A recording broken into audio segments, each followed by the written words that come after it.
Hello, my name is K.Kappele. This is my Lesson 6 project for WFED 106. My project is going to be on safety during welding resilient floors. One of the first things I like to cover is the use of PPE and what PPE is necessary during welding resilient floors. First off, your safety glasses. There's no job site that I don't feel that it's important to have safety glasses on at all times, regardless of what you're doing. It should just be natural, put them on, leave them on all day. Again, like I usually say, find a pair that's comfortable, something you're going to keep on your face, because they don't do you any good up on your forehead, they don't do any good hanging around your neck. They need to be over your eyes to protect you from these flying objects. Next thing I suggest during welding resilient floors, get yourself a decent pair of work gloves. Get something that's a little bit beefier, leather or thicker layers of cotton, because you're going to be dealing with a welding gun that produces heats up to 1100 degrees Fahrenheit. This tip gets up to that hot at 600 degrees Celsius. Also, you're going to be working with the various different blades that can easily slip off, get off a straight edge, whatnot. And it's nice to have that extra protection on your hands, protect you from the blades as well. Another one I suggest, the Pro knee pads. Not only do they protect you, obviously, your knees, but the way they're designed, they also move the center of your body pendulum to the center of the knee pad. What that does is give you back support, so that way both hands are free to work on the project that you're working on. You're not constantly using one of your hands to support yourself. That way you're not doing that damage to your lower back. So 25 years from now, you can still walk. Another one that I push is hearing protection. It's one that I feel that floor layers ignore a lot, but very, very important that we take notice of the damage we're doing to our hearing.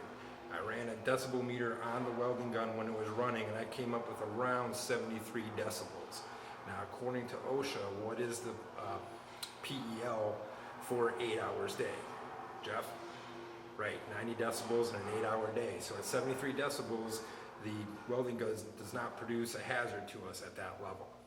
The next thing we want to move into is the inspection. I like to inspect the areas, the tools I'm going to be using, and the flooring I'm about to get into. First thing you want to do, check the area around you. Make sure there's no debris laying around, no carts, no sharp corners that your cords can catch on. You want to make sure that the path of your weld is clear, so as you're backing up with the welding gun, that you're not backing into something that might, fall into or poke you in the back or anything like that. Just generally good idea to do a little bit of housekeeping. Make sure you have a clean area to work. Next you want to look at are your extension cords or your electrical cords. First, your extension cord, which should be plugged into a GFI, which the GFI is at your energy source, your cord, and then you move to your welding gun. You want to check your extension cord for any frayed or split ends. You also want to make sure that the extension cord has an intact ground. If it does not have an intact ground, it must be thrown away and replaced before you can use it. In the case of a cord on the welding gun itself, we look at this cord and we say it only has 2 prongs. Joey, what does that mean when the tool has the 2 prongs? Right, it's double insulated. So after making sure that there are no cuts or frays in the actual cord, that the prongs are in good shape, being that it's double insulated, next thing we want to make sure is that the casing to the tool itself is all intact, that there is no broken parts or missing parts of the casing, because that is our protection against the electrical shock. The other part we want to look into is the nozzle part of the gun. One thing that happens with these guns over time, not so much that it's a huge safety issue, but from all the heat and pressure applied to this tip, this starts to weaken here at the point where the nozzle funnels down and goes into the welding tip itself. This metal here can fatigue. Eventually that will split and it will be shooting hot air out. That hot air is hot enough to burn you, but more likely than not, you're not going to have your hand at that part of the welding gun. But it's very necessary to have an intact nozzle, as you cannot weld properly with it without an intact nozzle there. The other thing we want to check into is the welding tips themselves. Look down your welding tip, make sure that it's clear down through there. If there's any old welding rod that is melted in there and hardened after it's cooled, that needs to be cleaned out. You don't want to be trying to force a welding rod in there and then it bends and forces your hand down into the nozzle itself. Like I said, this can get up to 1100 degrees Fahrenheit. That excess welding rod cannot be cleared out until this tool warms up, and I'll show you how to do that once we get some more positioning on the welding gun itself. Next I want to move into the routing tools. The thing with these hand routers, like I like to tell everyone, this is a U-shaped blade. A U-shaped blade equals a U-shaped cut. This isn't just a slice that opens up in your finger. This removes a channel of flesh down your finger. So there's another reason to wear those gloves and then have both hands for your work and pay attention to what you're doing.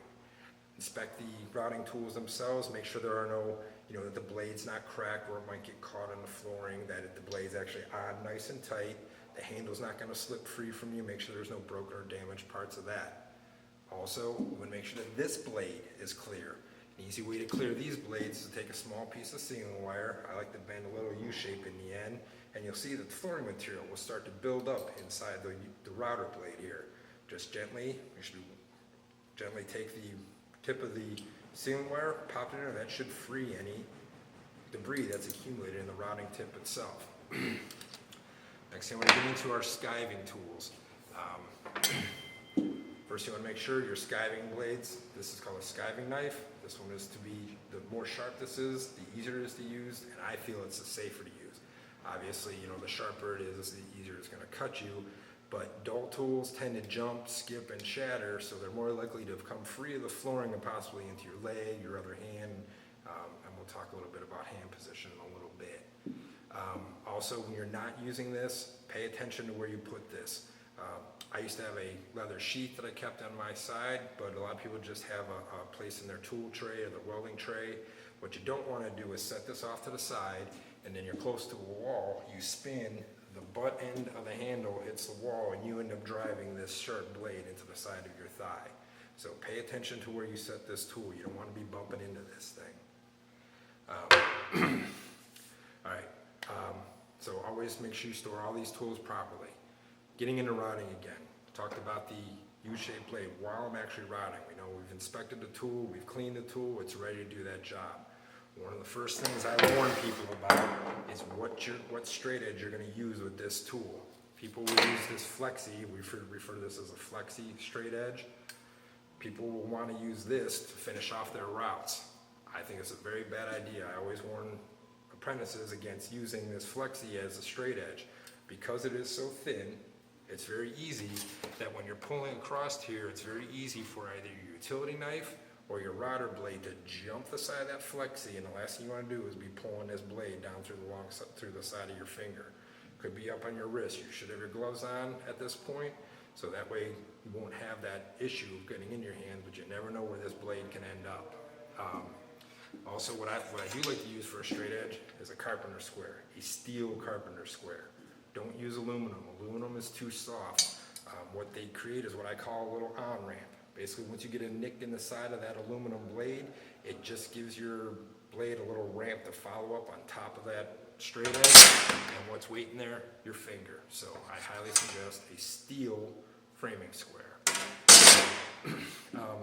As far as proper hand position, as much as you can, you want to have your hand above where your blade is working. So you're pinning with your left hand. I like the carpenter's framing square because having this L gives you a place to put your knee, lock that end down so you don't get your straight edge wobbling while you're trying to cut. Once you can, keep your hand away from the blade and pull nice even strokes towards yourself. As far as welding, we want to get into the welding gun itself. One of the first things I like to do is set up how my tip is orientated to the gun. Most manufacturers will show that the gun will have the tip down. As you look down the barrel, you can see if it's twisted or not. When you're in the welding position, as much as you can, you want to have this part of your wrist nice and straight as you're going through. It's less pressure on it, less chance of developing tendonitis later in your life.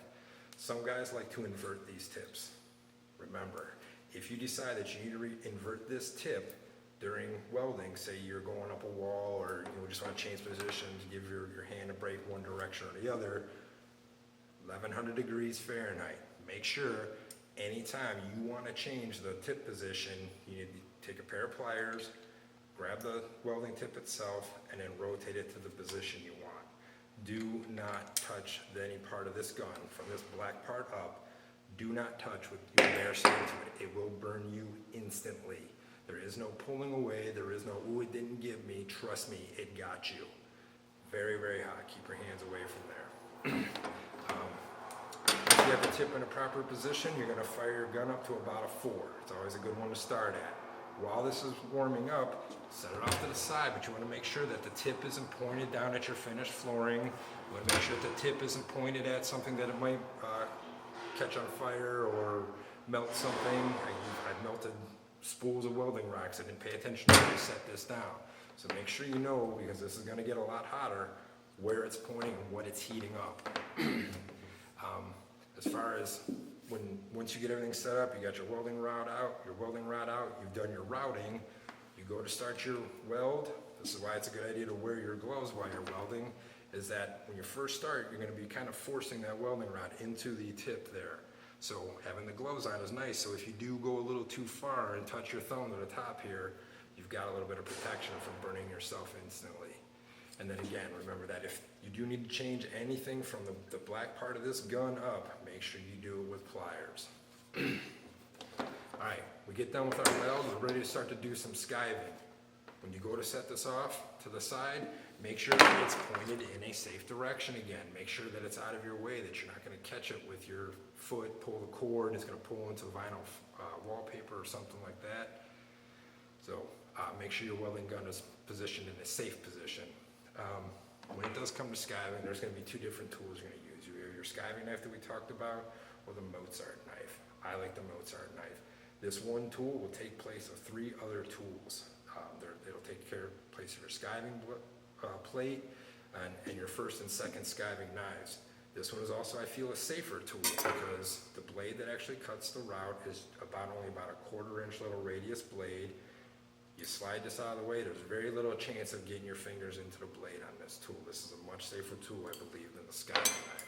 This is the original way they did this. Yes, it works great, but there's definitely more chances of not only damaging the material, but also damaging yourself during the skiving process. So I highly suggest using the Mozart knife as much as you can. While you're working again, pay attention to where you set this blade down. Make sure you're not going to skid into it with your knee or smack the side of it with the point of this with your hand. Again, you should have your gloves on. So paying attention to what's going on around you. Pay attention to where your tools are, what you're doing at that time. Once you're done with the skiving process, there's going to come the point where you have like a cool down, clean up process. One of the things about these guns, there's a ceramic heating element inside of it. You need to let this gun cool down before you just shut it off, otherwise the ceramic element will cool down too quickly and break. So you want to turn this gun down back to 0, but keep the blower on.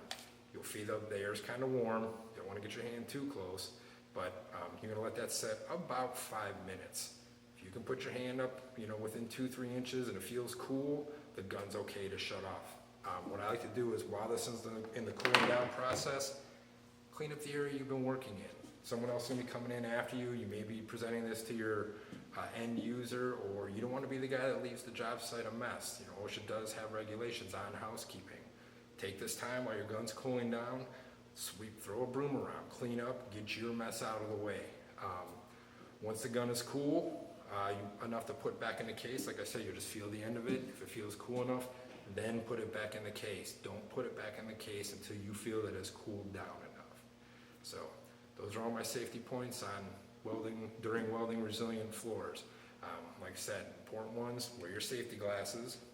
Remember, you're dealing with a tool that heats up to about 1100 degrees Fahrenheit. Wear your gloves. Pro knees for floor layers. These are lifesavers. Takes a little while to get used to them, but once you get used to them, you'll never get on the floor without them.